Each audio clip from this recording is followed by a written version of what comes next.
చెప్పనా ఏం పేరు నీ పేరు? రేవత్ నాయక్. రేవత్ నాయక్. ఏ స్కూల్కి పోతున్నావా నువ్వు? పోతున్నా మేడం. ఏం చదువుకుంటున్నావు బేట? 7th క్లాస్ చదువుతున్నావా? చూస్తే చిన్నగా ఉన్నావు కదా. కాదు, జనరల్గా అయితే రోజు స్కూల్కి పోతారు, ఇంటికి వస్తారు కదా.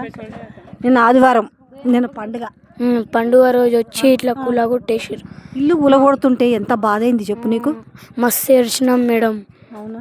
అయినా కూలగొట్టిర్రు బయట గుంజి. ఇంకా ఇప్పుడు అమ్మ నాన్న చచ్చిపోతే ఎలా మేడం, మేము ఎలా బతకాలి మేడం? చెప్పండి మేడం ఒక మాట. చచ్చిపోతే మేము ఎట్లా బతకాలి? మస్తు ఏడ్చినాం మేడం. అయినా ఆపలే. మాకేగో ఇట్లా లేపి అటు పడేస్తారు మేడం. మస్తు భయమైందా? అంటే మీరు ఎప్పుడైనా చిన్నపిల్లలు కదా, మీరు సినిమాల్లో చూస్తారు కదా ఇట్లాంటివి, ఇవన్నీ కళ్ళ ముందే నిజంగా కనబడుతుంటే ఎంత భయమైంది చెప్పు. మస్తు పోలీసు వాళ్ళు వచ్చి మస్తు భయం లేచింది మేడం. ఇంకా సామాన్లు ఎట్లా పడేసినారు మేడం.